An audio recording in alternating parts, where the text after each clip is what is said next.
Welcome to Choice Classic Radio. Like us on Facebook, subscribe to us on YouTube, and help keep this show alive by donating at choiceclassicradio.com. For more of your favorite old-time radio shows, join us on our companion podcast, Choice Classic Radio, Mystery, Suspense, Dramas, and Horrors, where we bring to you the most mysterious tales that the golden age of radio had to offer. And now, with 116 episodes made, broadcasting from 1949 to 1953, we bring to you Richard Diamond, Private Detective.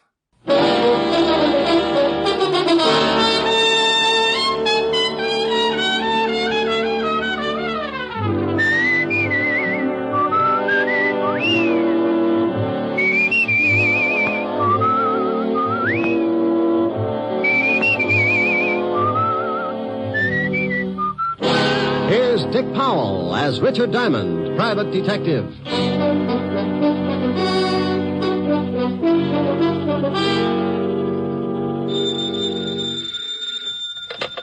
Diamond Detective Agency, the Smiling Gumshoe. Rick. Sign up for our new contest and win yourself a beautiful all-chrome, pre-tested, genuine electric chair. Oh, lovely. What do I have to do? Just tear off your scalp and send it along with 25 words or less why you love Richard Diamond. I can do it in 2 words. What are they? You're pretty. Oh, you win, you win. Where do you want the chair sent, madam? 975 Park Avenue, but I think I have AC current. No problem with the Jiffy Toaster chair. It works on any current AC/DC. And we have it in 3 speeds, 45, 78, and long playing. Oh, no. Oh, Rick, that's awful. Hello, baby. Hi. What are you doing? Oh, nothing. What's with you? Oh, I just thought I'd call and find out if I'm still going to see you tonight. Yes, ma'am. We going to stay in? Well, I thought I'd have Francis fix dinner and we could sit around and listen to records or something, but if you'd rather go out, No, baby. I think that would be lovely. And so does my bank account. Oh, broke again? Not quite. A little bent. I hope the next client I get has a big fat trust fund. Well, don't you worry about it. I'll see you around 8. Okay. Bye, baby. Bye.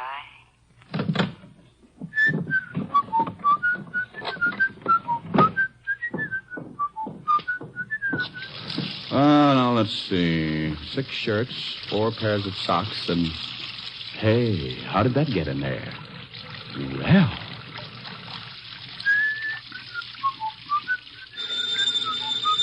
Oh. Okay. Yeah? Well, what's the matter with you? You lost up my laundry.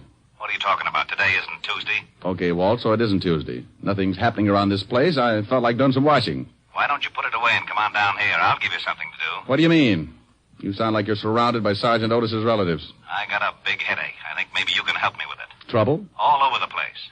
You don't have to, but I'd like to, well, sort of kick it around with you. Sure. I'll throw a few more things into soak and I'll be right down. Oh, thanks, Rick. Hey, it's really serious, isn't it? Now, what makes you say that? Look, Father, every time your ulcers hold a rally and you want me to come down and join in, you say, thanks, Rick, just like I'd laid an egg or something for you. Oh, you think you're pretty smart, don't you? Sure. If I listen to everybody who thinks I'm not, I'd wind up playing mumbly peg in a straitjacket. I'll be right over.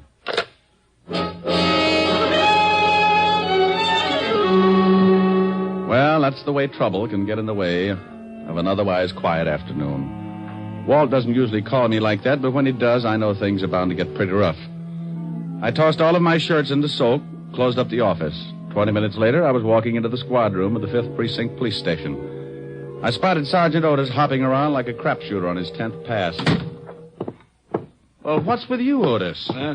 Oh, don't bother me now, Shamus. I gotta get these reports into the lieutenant. Well, get you. What's the matter? Did you suddenly discover you were working for the police department? Now that's very funny. Ha. Okay, you gotta laugh. Now beat it. The lieutenant expects you. Well, all right, but for Pete's sakes, Otis, stop acting like that and don't bust into the lieutenant's office like that. He'll swear you've been doped and start an investigation. Shamus, someday I ain't even going to bother to answer you. Sergeant, the day you don't open your mouth to say something stupid, the whole world will start singing. Oh, yeah? Yeah. And when I think about it, why don't you start combing your hair? What's the matter with it? Looks like a mattress after the lions got through with it. Oh. Hello, Walt. Hello, Rick. Sit down. Oh, maybe I should have worn black. That or a propeller on my hat. First I run into Otis, acting like he was shot out of a cannon. Then I waltz in here, and you give me that big hello like you just discovered a body in your desk. Land Jacoby is back in town. What? Yes. Oh, but we got an indictment on him. Got him deported 6 years ago. Look, Rick, there's no mistake. One of our stoolies brought us word. Oh, but that's crazy. Jacoby knows the feds will pick him up in a second. How'd he get back in? Who knows? Florida, maybe. Last we heard, he disappeared in Italy, and about 6 months later, we got a report he was seen in Cuba. Oh, are you just going to take the stoolie's word for it?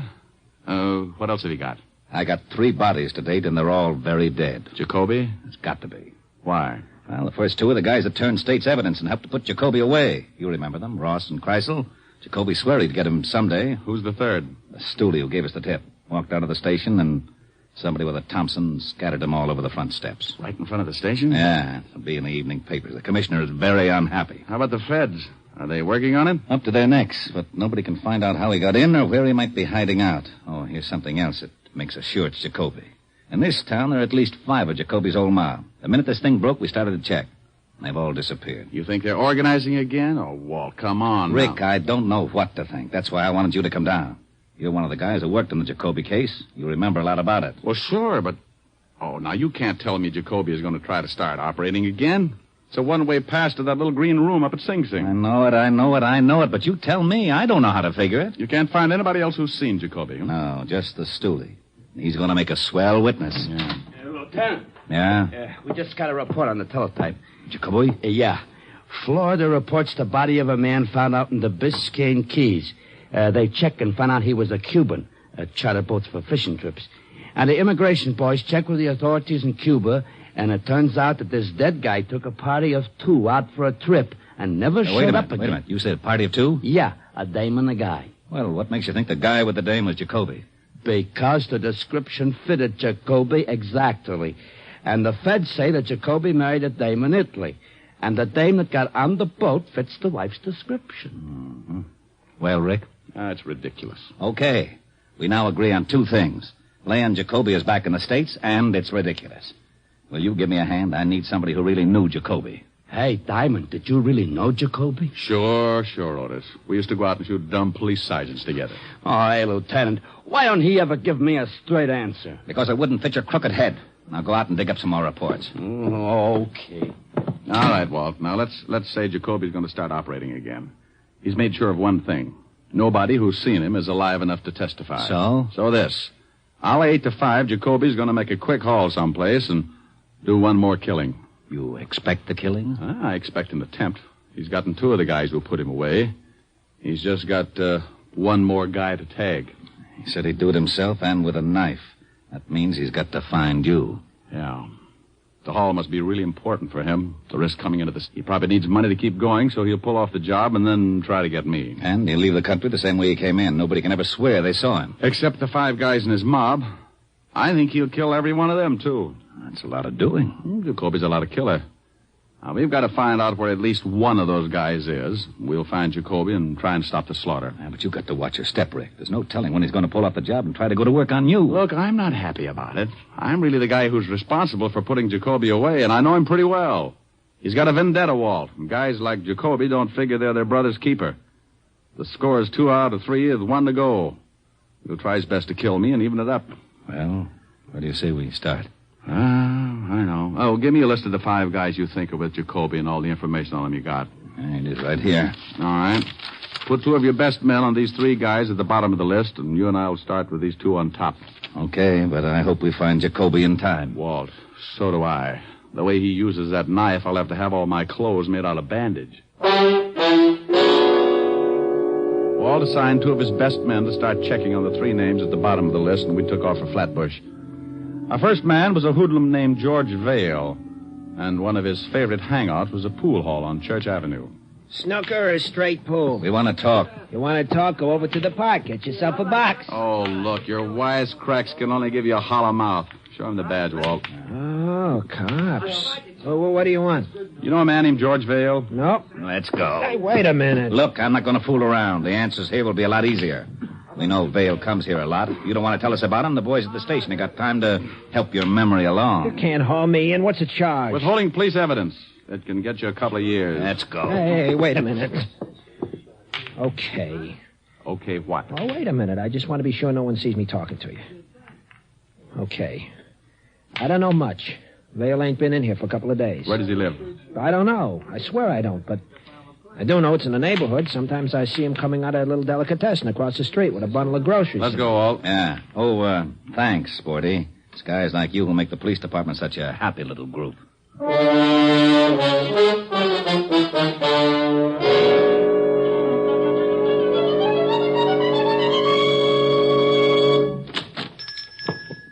So, good afternoon, gentlemen. You own this place? Yes, there's something wrong. Does a man named George Vale come in here much? Oh, something is wrong. I told Mama that George was on no good. Then he does come in here. You're a policeman, maybe. Yes, we're policemen. Now, would you mind telling us, please, if whether... Mama! Mama! Oh, she must be out and back. I want to show her. She liked this George fellow. He was always with the flattery. Now I want to show her what happens to that no good. Mama! Please. We haven't got much time. Oh, I'm sorry, gentlemen. You must excuse an old man. There's so little excitement. So, now what can I do for you? Do you know where George Vale lives? Sure. I'm sending him over stuff lots of times. It's up 2 blocks, but he ain't there. How do you know that? Because his wife, she's coming in for the last couple of days. She said he was out of town on business. He's got a wife? Sure. A blonde. She's not bad looking. Well, you know. Yeah. What is Vale's exact address? Here, I'll write for you on a piece of paper. What time you got, Rick? 2:30. There are, gentlemen. I hope you catch him for whatever he's done that's no good. We'll have to ask you not to mention this to anybody. Not even to Mama. Well, okay, to Mama, but you tell Mama to keep it a secret. Oh, a secret. Well, maybe I'm not telling her for a couple of days yet. Come on, Walt.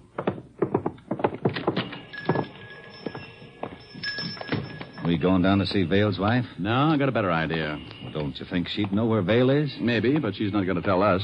But if we throw a scare into her, she might tell her husband something. If she knows where he is. Get Otis down here with a recording outfit. We'll wait until we see her leave the apartment and bug the place. No sense in tailing her. If Vale is with Jacoby, he wouldn't give her the address. Maybe he didn't tell her anything. Maybe he just took off. That's a chance we got to take. Maybe he gave her a phone number where he could be reached. On the way down to the Vale address, put in a call at the precinct. Right. KXKB to KQAR. I'm at the corner of Flatbush and Church. Have Sergeant Otis report to me on a code 3 and tell him to step on it. Walt finished his report. We both went over and talked with the landlady in Vale's building. She told us that Mrs. Vale was still in her room and gave us an accurate description. Also, she agreed to pull down her window shade when Mrs. Vale left the building so that there wouldn't be a chance of missing her. Then we went back to the car to wait. In about 15 minutes, Otis showed up carrying a small, portable recorder. Here you are, Lieutenant. All right. Get in the back seat. We're going to wire somebody's apartment? No. I just thought it might be fun to play cops and robbers. Now, relax. We might be here for quite a while. Not so long, Walt. Look, there goes the landlady's signal. Yeah. Mrs. Vale should be...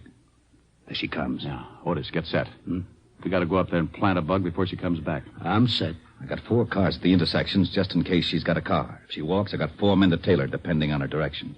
She's crossing the street. KXKB to KQAR. Cars 7, 9, 3, 14. Stand by. Rick, you notice. Get up there with a bug. Right. Come on, Otis. Yeah. Right with you. Attention. The suspect is turning into Church Avenue, heading for New Lot. Armed, 5 feet 4, wearing check coat, carrying a black bag. In here, Otis. Yeah.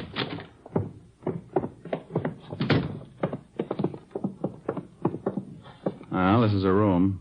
The landlady said she'd unlock it for us as soon as Mrs. Vale left the building. Bingo. Go on in. Okay. Now, plant it just like you knew what you were doing, Sergeant. I'll take the box down in the basement where we can listen. Give me 5 minutes and then give me a quick test. How long have I got to set it up? Who knows? Don't worry about it too much. If Mrs. Vale comes in, just tell her you're selling tape recorders. Oh, she won't believe that. Otis, with your face, you'll have to believe something as stupid as that.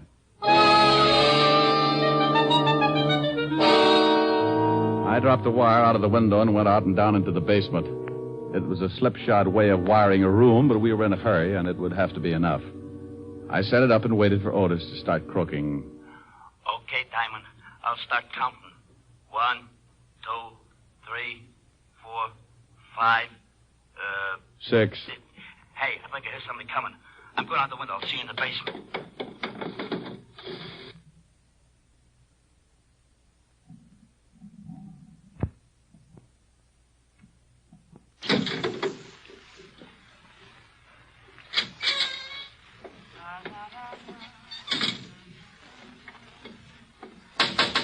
Oh, for Pete's sake. Gee, she nearly caught me. I come down the fire escape. Well, come on in. Yeah. Hey, how's it working? All right. Listen. Hey, she ain't got a bad voice. You probably got me plugged in with Morton Downey. What are we going to do? Just sit here and listen? The lieutenant's going to give Mrs. Vale a scare, Otis. Then we're going to listen. I don't get it. Shh. That's Walt. Who's there? The police, Mrs. Vale. Huh? Oh, well, wait just a minute. Hey, it sounds pretty good, don't it? Shut up, Otis. Yeah? I'm looking for your husband, Mrs. Vale. He isn't here. He's out of town. What's wrong? He's wanted. For what?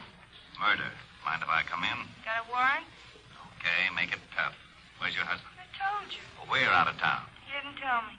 Okay, I'll be back with a warrant. Now we'll see if it works.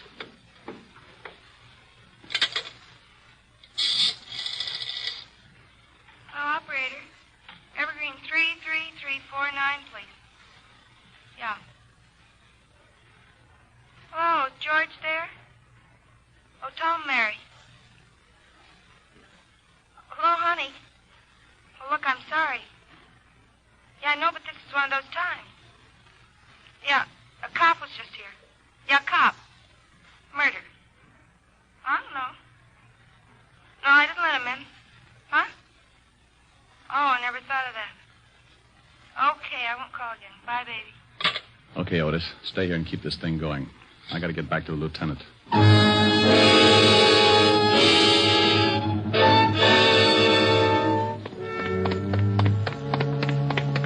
Did it work? Yeah, like a dream. She called Evergreen 33349 and talked to George. I'll check the number. You start driving north, so we'll be in the general exchange area.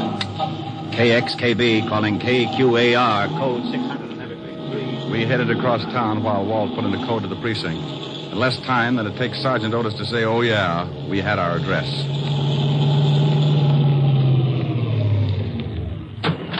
Well, wouldn't you know it? Another pool hall. Yeah, guy must like the game. Hope he's in.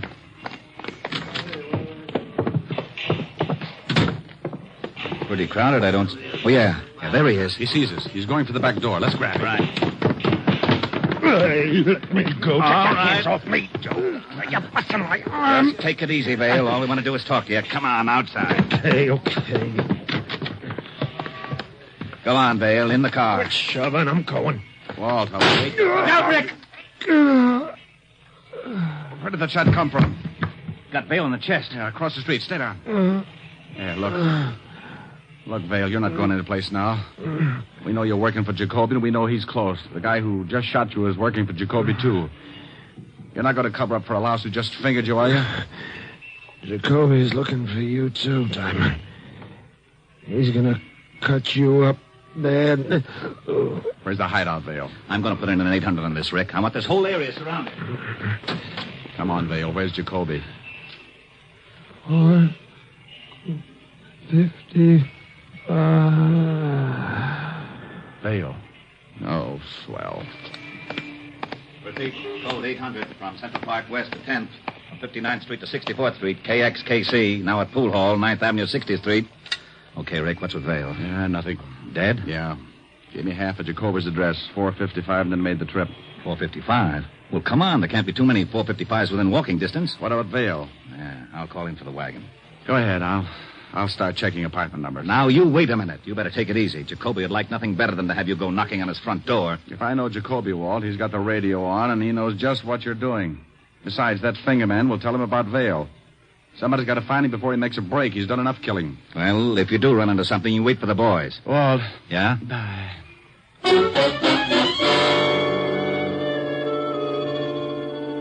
I took off and started checking addresses that began with 455. The first was cold turkey, nothing but a married couple who looked like they were in training for Madison Square Garden. I moved on. Somewhere in that neighborhood, Leon Jacoby was listening to his radio. Car 3, code 800, 455 to 61st Street. Car 16, 17, and 18. Shut it off, Jane. 61st But and Leon, 5th Avenue, they're same surrounding this code. whole area. Shut it off. All right. All right. I wish the boys would get back. All right, take it easy. Take it easy. Yeah, who is it? Eddie, boss. Okay. Boss, the cops... Come in. 2 cops picked up Bill in the pool hall. Oh, so that's what it's all about. That Vale will talk. No, he won't. What do you mean? Well, I waited across the street. Got Vale when he came out with the 2 pigs. Oh, you did, huh? Well, you did me a favor, Ed. When I figured he didn't want anybody around that might squeal, you know, Vale, wife and everything. Yeah. Yeah, you know what else you did, Ed? What? No, what? When you plugged Vale, you brought the whole New York police force right down on my neck. Huh? Yeah. So, I gotta return the favor. Well, what do you mean? I just didn't think. No, you didn't. Leon, come on. We got to get out of here. Will you shut up? Hey, now, wait a minute. What's with you? I got a present for you, Ed. Huh? Leon! Oh, no, boss. Put that knife away. Sure. No. Hey. Oh. Oh, Leon. Oh, no. No. What's the matter with you? What did you do that for? I'm in a tough spot. I go faster alone, baby. Alone? Yeah, baby. You mean... Yeah, that's right. You'd leave me. Look, I got no choice. You know how it is, kid. 1 might get through, but 2, no chance. Nothing to say, baby? Yeah. Go on, get out. Just like that, huh? Then what would happen to you? You might help the cops find me, huh? Tell me, aren't you a little scared? No. Just sick. I've been sick since we got here. I wish I'd known what you were really like. I'd have laughed at you when you asked me to marry you. Oh? Well, go on, baby. Laugh now. Maybe it'll help. Well, go on. Laugh your head off. Trying nothing funny. You're trying not to act scared. Jacoby don't scare you none, huh? Now I laugh. You're scared plenty because you think I might kill you. Well, say something. Don't just stand there. You're scared. You gotta be scared. Everybody's scared of Jacoby. You slapped Jacoby. Okay, baby. Nobody slapped Jacoby. Not you, not the cops, not anybody. Maybe you like to beg me not to kill you, huh? Go ahead, go on, beg. Oh? Okay. I think about you when I'm back in Forenzi, baby.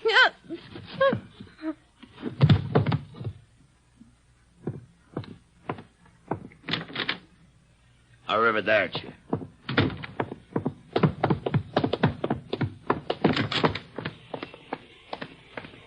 Jacoby, hold it. What? Stop, Jacoby.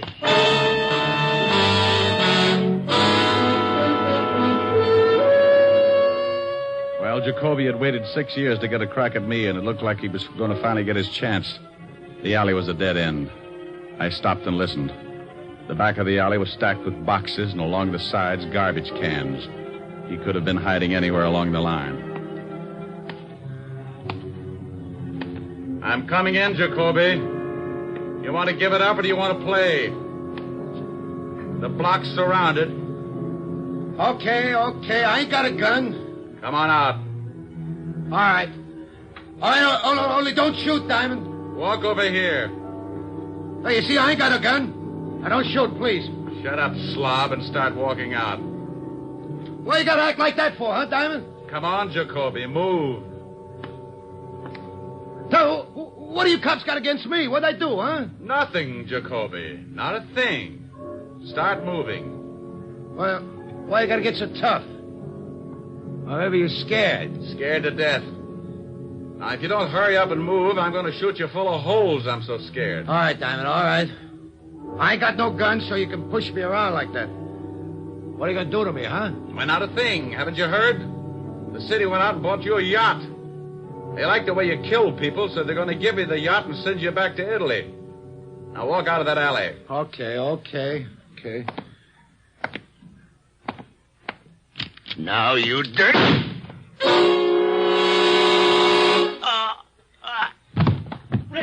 Rick! Over here, Walt. Over here. He pulled his knife on you, huh? Yeah, I didn't think I'd see it. Well, you're lucky you're dead. Yeah, well, I expected it.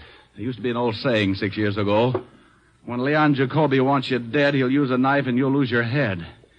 Yeah, he should have remembered. I keep up on slogans.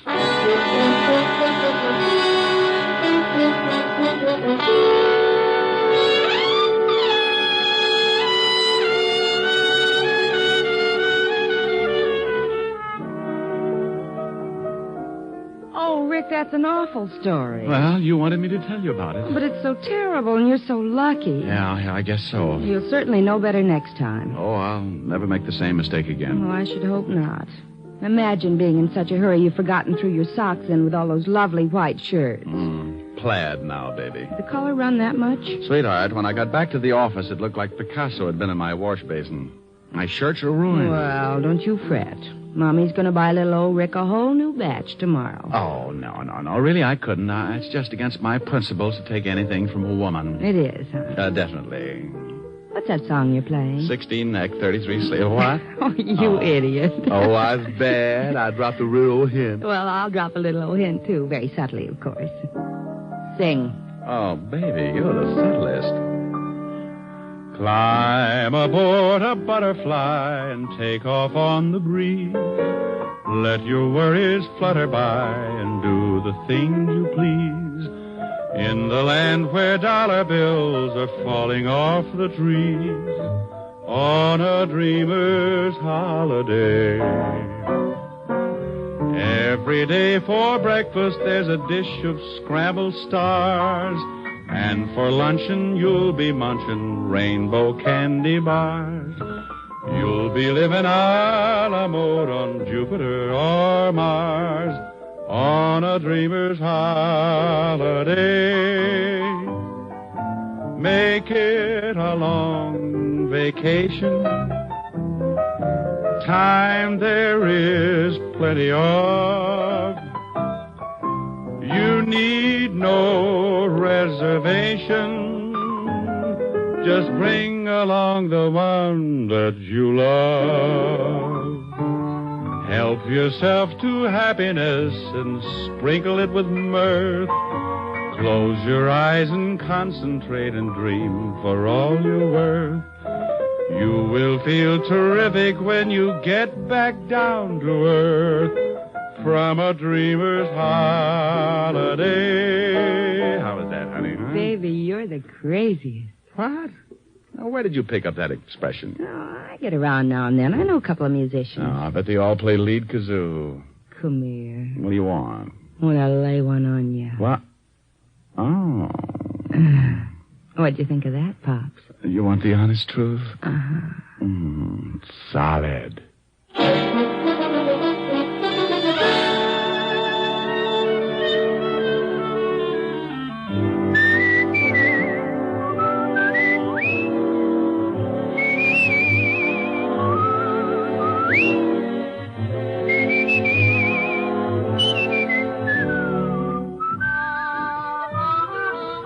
You have just heard Richard Diamond, Private Detective, starring Dick Powell. Helen was played by Virginia Gregg, Lieutenant Levinson by Ed Begley. Also in our cast were Wilms Herbert, David Ellis, Gene Bates, Edmund McDonald, and Charles McGraw.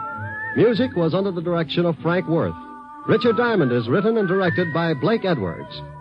Dick Powell soon will be seen in the screen version of the best-selling novel, Mrs. Mike. Now, this is Eddie King inviting you to be with us again at the same time next week, when we will again bring you Dick Powell as Richard Diamond, Private Detective.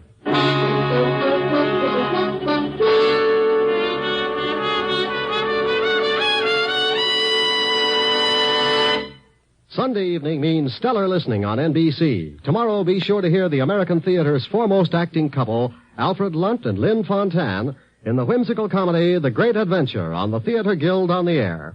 And for another great adventure in comedy tomorrow, remember to hear the Phil Harris Alice Faye Show. Great entertainment Sundays on NBC. Next, it's Death in the Rain with Maureen O'Hara on NBC. That concludes today's episode. We'd like to thank you and remind you to donate at choiceclassicradio.com. Remember, your donations make episodes like this possible.